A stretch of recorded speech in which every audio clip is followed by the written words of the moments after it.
pense que le jour où j'aurai plus ce plaisir à mettre la poussée sur un avion et à décoller, je devrais m'inquiéter. Mais non, au contraire. Je m'appelle Fanny Van Lincel, je suis OPL 2008 et actuellement je suis copilote sur 777 à Air France et chef pilote adjoint à la division 777. J'ai suivi un parcours classique au lycée, j'ai fait un bac S et ensuite j'ai fait une prépa maths sup maths spé à Valenciennes, pas très loin de Lille où j'habitais. J'ai passé les cadets en sup que je n'ai pas réussi, j'ai été éliminée directement au cadet. J'ai aussi passé l'ENAC, première année de prépa qui s'est soldée par un échec.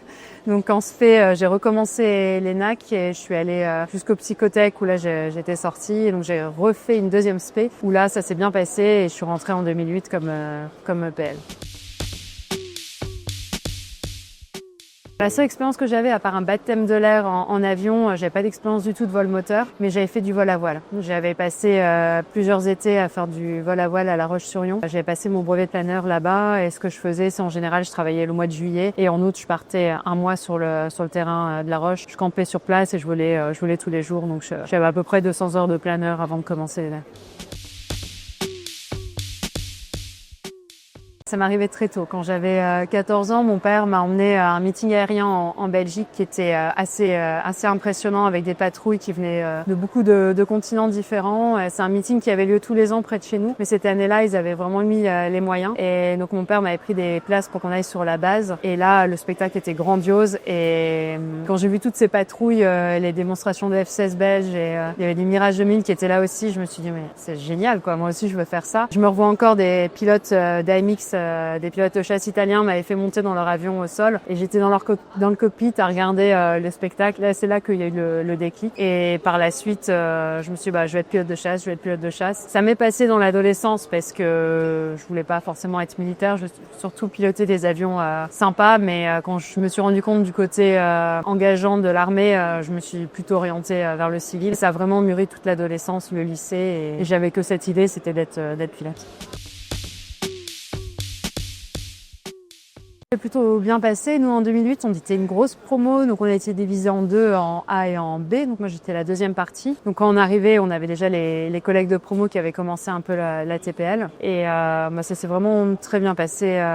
C'était des bonnes années à l'ENAC, à Toulouse, pour passer la TPL. J'ai eu pas mal de pauses entre les différentes phases de formation. Donc, entre la fin de la TPL et le début des vols, il s'est passé quelques mois. Donc, j'en ai profité justement pour retourner faire du planeur. J'ai bossé un peu à l'aéroport de Lille, au sol, au passage pendant cette période. J'ai enchaîné la formation pratique à Carcassonne où j'ai fait le VFR, l'IRSE, la voltige, toutes ces parties-là à Carca. Et après, j'ai enchaîné le Baron à Saint-Yan et où j'avais tout le temps deux mois de pause à peu près entre les formations où je travaillais à l'aéroport de Lille au passage, quoi. La grande nave qu'on faisait à la fin du VFR avec un binôme de promo, on avait chacun pris un TB20 et on s'était fait une énorme nave. On avait fait Carcassonne, Arcachon, retour en faisant un petit triangle. C'était un super moment parce que là on s'éloignait vraiment de la petite zone de Carca. C'était la première grande nave tout seul et le fait de faire ça avec un binôme qui était pas très loin, qui était peut-être une demi-heure derrière, on s'était posé à Arcachon faire le plein, on s'était revus là et c'était vraiment un super moment. Le côté de partir seul dans un avion une journée en vol, je pense que c'était un de mes meilleurs moments. Et ensuite, je pense que c'était vraiment le Cap 10. Le Cap 10, c'était une chance aussi qu'on ait ça dans la formation en PL. De pouvoir voir l'avion dans des situations très inusuelles, c'était assez chouette. Je me suis fait vraiment des très bons potes de promo et qui sont parmi mes amis les plus proches maintenant. Et malgré les années, comme on parlera peut-être après, post-ENAC, où on s'est un peu tous dispersés en Europe ou ailleurs pour trouver du boulot. On est un petit noyau dur qui sont restés vraiment très proches. On a la chance maintenant de tous être à Air France et de se voir beaucoup plus régulièrement. J'ai créé des amitiés qui ont dépassé les distances et frontières à l'époque et qui sont maintenant des gens vraiment très proches. Les basiques, mon instructeur IFR, aller à la butée dure des minima, les approches non stabilisées, il y avait beaucoup de choses. Les petites voix qui me restent dans la tête, comme lors de ma première QT aussi, les premiers vols en ligne, des paroles d'instructeurs qui restent dedans et qui vont m'accompagner, je pense, pendant toute ma carrière. J'ai eu la chance juste après la MCC de trouver vraiment le lundi qui a suivi la fin de la MCC un poste de pilote éco-radar à Toulouse. Donc j'ai commencé comme ça les premières semaines. J'ai bossé là pendant 2 mois. J'ai passé mon FI chez Aero-Pyrénées. Et pendant que je passais mon FI, l'ENAC recrutait des tuteurs pour la TPL, des stagiaires étrangers, des Chinois de China Eastern et Shanghai Airlines. J'ai passé les sélections avec Laurence Morin à l'époque et j'ai été prise pour être tutrice à l'ENAC. Grosso modo, j'ai travaillé sur 2 ans au sol à l'ENAC à faire les cours d'ATPL pour les stagiaires étrangers et des programmes de formation. Ça alternait un peu les contrats. Le week-end, j'étais instru bénévole aux ailes toulousaines, à Castelnaudary et à l'APA, l'aéroclub de Carcassonne. C'était une super expérience parce qu'à la fois, je gardais un pied dans la formation, dans l'aérien. J'avais un job qui était vraiment concentré aviation et de l'autre, je continuais à voler quand même le week-end en aéroclub en étant instructrice. Donc ça m'a permis d'attendre assez confortablement, d'avoir un job quand même intéressant, que ce soit pas juste alimentaire, qui me gardait un pied dans la formation et en même temps je pouvais continuer à voler et ça c'était bien appréciable. Cette période c'était de 2000, on va dire fin 2011 à début 2014, pendant 2 ans et demi. En mars 2014, je suis rentrée chez Wizz Air comme copie sur 320.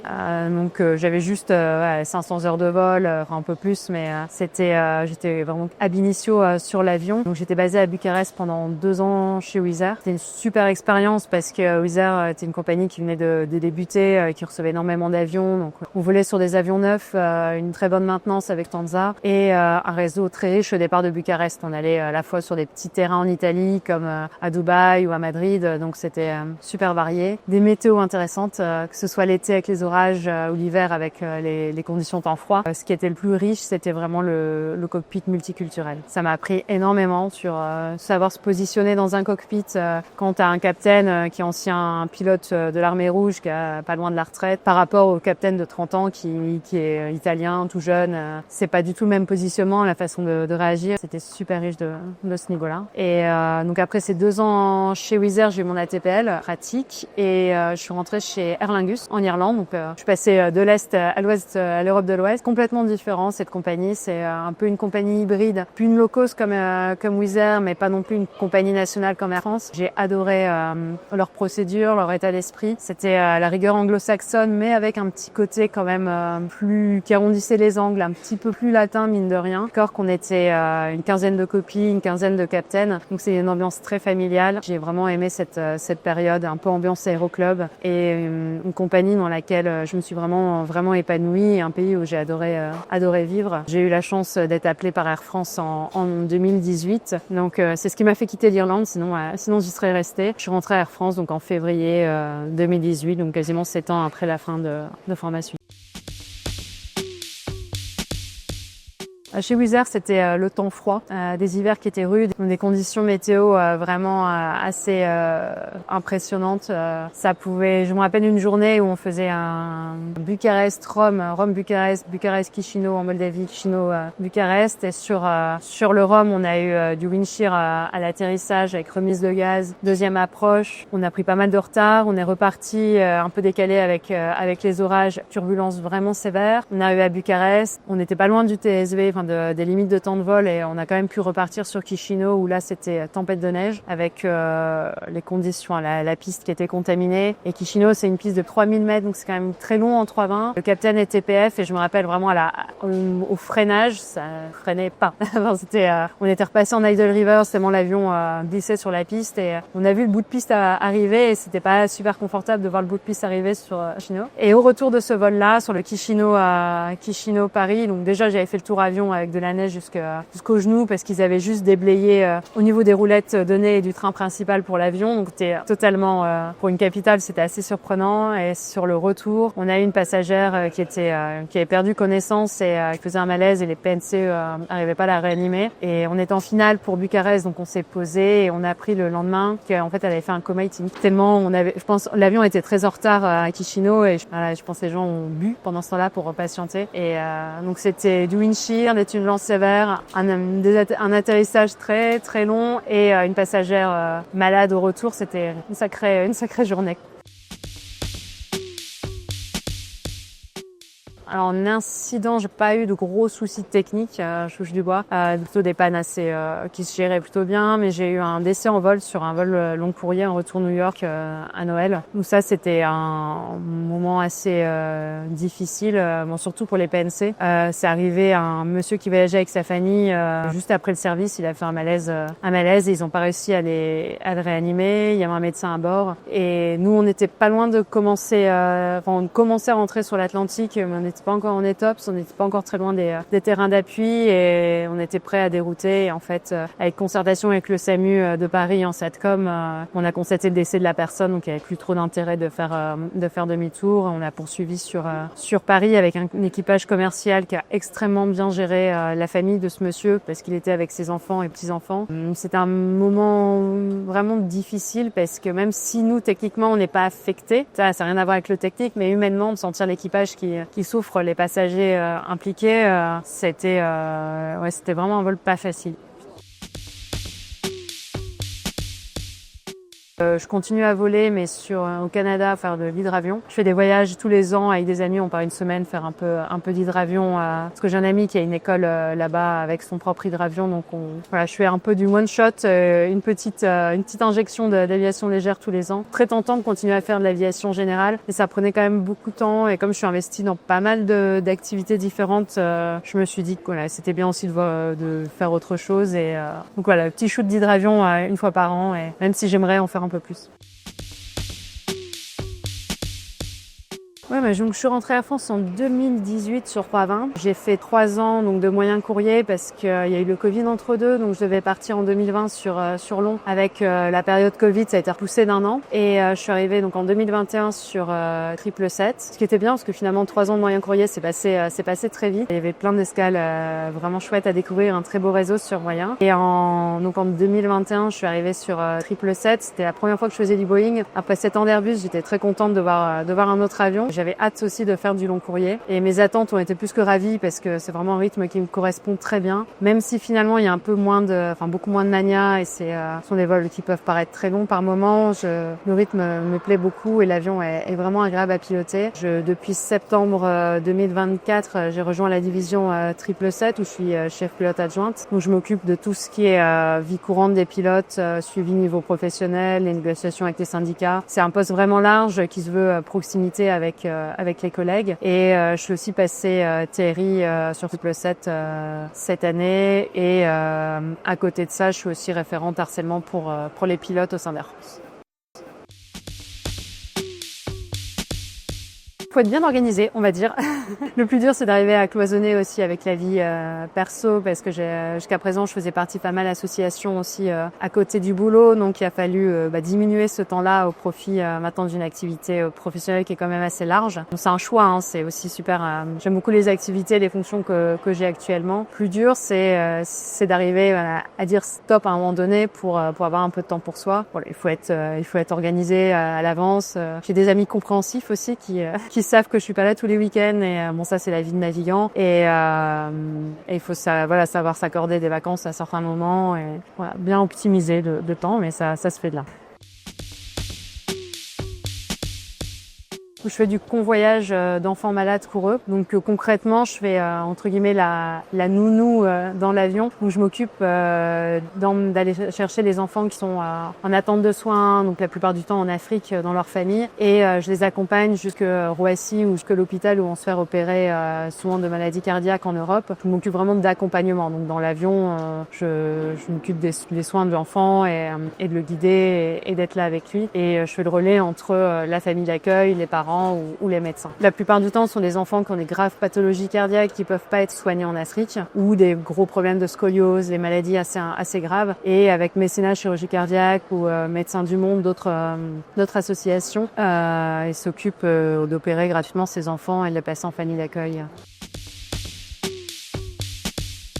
Wizz Air, c'était une compagnie assez jeune avec beaucoup de turnover, donc ils étaient très carrés sur tout ce qui est SOPs, parce que le fait de mélanger des populations qui parlent pas la même langue, qui ont vraiment d'horizons variés. Pour la SV, il fallait absolument que ce soit ultra carré au niveau SOPs. Après, c'était une compagnie qui est de low cost, donc quand quand même un peu de pression sur les comptes sous carburant, les Green Operating Procedures, ce genre de choses. Voilà, l'avantage, c'est qu'on volait énormément aussi. Donc, côté pilote, on a acquis rapidement une expérience qui était assez conséquente. Par contre, les conditions sociales, c'était à l'époque, elles ont changé depuis, mais voilà, on n'avait pas de sécu, pas de congé maladie, dès qu'on changeait, pas de retraite et des salaires assez bas. Donc, c'est vrai que ça avait rien en conditions sociales, c'était assez bas. Aer Lingus, c'était une compagnie assez petite, mais pas si jeune que ça. Donc, il y avait cette histoire un peu de culture d'entreprise qu'on peut retrouver chez Air France. Et les Irlandais sont très fiers de voler pour Aer Lingus et ils portaient fièrement le vert et le trèfle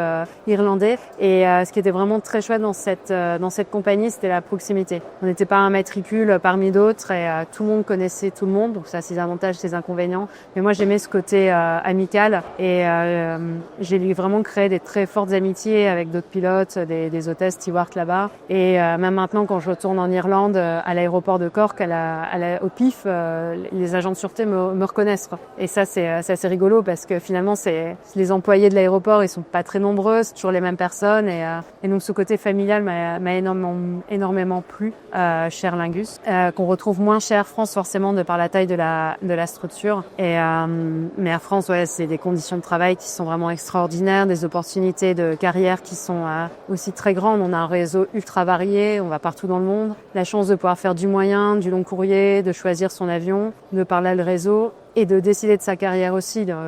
On n'a aucune pression pour passer sur long courrier ou passer commandant de bord, donc on peut vraiment faire une carrière à la carte.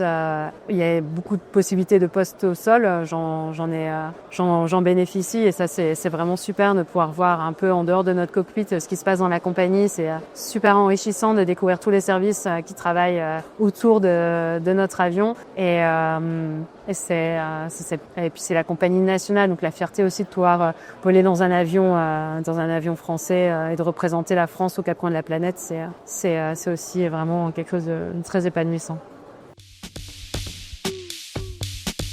Oui, en fait, tu as plus de recul sur comment fonctionne la compagnie et ça fait comprendre aussi ses lourdeurs et prendre un peu, comme tu dis, du recul sur les opérations, sur les choses qui sont complexes à mettre en place. C'est très enrichissant aussi de voir tous les services sol qui travaillent autour de notre toucher avion. On a beaucoup de relations avec le pôle technique aussi, donc ça permet d'apprendre beaucoup de choses sur l'avion et d'un point de vue humain, de voir un peu toutes les choses qui sont mises en place pour les pilotes, pour aider leur quotidien, pour faire en sorte qu'ils soient bien au travail et donc améliorer la sécurité des vols. Ça, j'en avais pas forcément conscience avant d'avoir ce poste.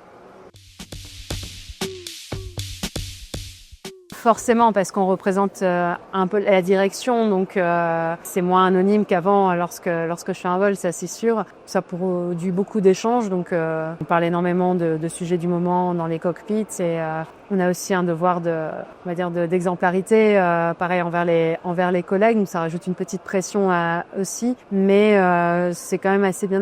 Les relations sont très bonnes, jusqu'à présent dans les postes, et c'est plus des discussions un peu sur des sujets un peu plus tendus du moment que je n'avais pas forcément avant quand j'étais pilote 100% sur 777. C'est d'autant plus enrichissant parce que les gens se livrent et ça permet d'avoir les problématiques, comme je vois là un petit peu moins avec ces fonctions, de bien comprendre les problématiques de la population de mes collègues.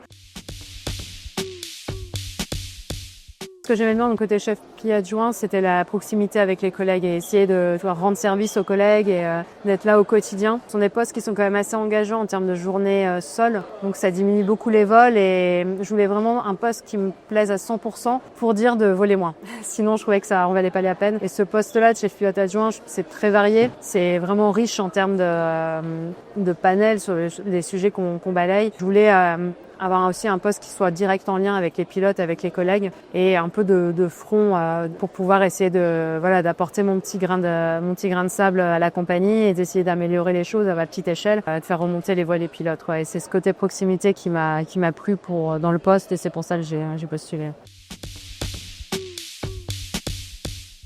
La première fois que je suis allée au Japon et que j'ai vu le mont Fuji se dégager, c'était au petit matin, le soleil se levait et juste sur le mont Fuji entouré d'une mer de nuages. C'était juste incroyable et 2-3 jours après, avec justement le fameux binôme de promo avec qui j'ai fait cette NAF solo, on s'est retrouvés en haut du mont Fuji et c'était quand même dingue de se dire la première fois que je vais au Japon, je vois cet emblème, je suis dessus, c'est des moments assez incroyables et c'est vrai que ce lever de soleil ce jour-là en vol, c'était magique, mais des moments comme ça, il y en a plein, ce qui est incroyable.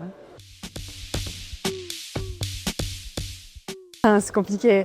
Voilà, on ne fait plus maintenant sur 777, mais c'est sûr, c'était pas péter en Polynésie, sans réfléchir. Pour le plus bel endroit du monde et poser un 777 au milieu du Pacifique, c'est un truc incroyable qui me donne encore des frissons quand j'y pense. Donc ouais, de loin la Polynésie. Moi, j'aime bien les deux avions que j'ai fait. C'est vrai que l'un comme l'autre, ils sont chouettes, mais c'est vrai que j'ai un petit faible pour l'avion du moment. Le 7 est quand même vraiment un avion super fiable, robuste et bien agréable à piloter. Du Concorde, comme beaucoup, si on avait la chance encore de pouvoir en faire. Et sinon, du 47, c'est là où j'ai fait mon vol de parrainage. J'en garde un souvenir incroyable. Voilà, quand je faisais du Pégase en planeur, j'étais la plus heureuse du monde. Donc, je pense que je resterai sur le planeur en plaisir de pilotage, ça c'est sûr. J'aimerais pouvoir voler un petit peu plus, mais bon, la fonction de cadre, ça prend quand même beaucoup de jours d'engagement par mois, donc ça met un petit peu de côté les vols. Mais donc, dans un idéal, oui, faire une rotation de plus par mois, ça me rendrait vraiment très heureuse, mais il faudrait qu'il y ait plus que 24 heures dans une journée pour pouvoir faire ça. Continuer d'avoir de belles destinations sur 777, ce serait déjà très bien. Deux PNT, l'avantage c'est qu'on a chacun une étape, donc d'un point de vue technique c'est beaucoup plus intéressant. Quand on peut voler avec en plus un ami capitaine, c'est juste parfait. Après les rotations à 4 PNT, ça permet de partir à 3 copilotes. Lorsqu'on a des EPL copains de promo avec soi, c'est vrai que c'est assez agréable de se retrouver à deux dans le cockpit d'un 777, partir pour l'oubli du monde. Donc ça c'est chouette aussi. Donc les deux sont chouettes, mais je pense que je préfère quand même les rotations à 2 pilotes pour le côté mania, histoire de faire un peu plus de mouvement que sur un vol à 4. Je pense que notre rôle en tant que femme, c'est de montrer aux autres aspirantes pilotes que voilà, il y a des femmes pilotes, même si on est assez minoritaire, ça existe, c'est possible, et que si nous on y arrivait, d'autres femmes pilotes peuvent y arriver. Il faut pas que les jeunes filles se mettent des freins pour ce métier, que c'est tout à fait possible comme n'importe quel autre métier à partir du moment où elles ont envie de le faire, qu'elles se lancent, parce que voilà, elles sont, même si on n'est pas nombreuses, ça pose aucun souci d'être une femme dans ce milieu. J'ai pas l'impression que ça a avantage ou que ça désavantage quoi que ce soit. Je pense qu'on a la chance d'être dans une génération qui passe après celles qui ont essuyé les plâtres. Les premières femmes dans l'aérien, ça devait être différent. Maintenant, les mentalités ont évolué et je pense qu'à partir du moment où on fait son boulot comme il faut, il n'y a pas de raison que ce soit un inconvénient ou un avantage. Moi, je l'ai jamais ressenti comme ça. Je dirais d'y croire et surtout jamais cesser d'y croire et tout faire pour y arriver, parce que tous les efforts paient un jour et il faut pas abandonner et qu'il faut vraiment y croire le plus possible pour que les choses se réalisent. Le côté corporation des pilotes, le fait que on fait tous partie finalement d'une même famille, même si la famille EPL ou la famille Air France ou la famille Wizz Air à une époque, ce côté vraiment communautariste, c'est un peu péjoratif comme terme, mais le côté fraternel en fait qu'on a les uns les autres. Ça, je m'attendais pas à rentrer dans cette grande famille. J'avais personne dans l'aérien dans ma famille avant de commencer comme EPL, et de découvrir cette famille aéronautique, je m'y attendais pas du tout, et j'ai vraiment été surprise en bien par ce côté fraternel.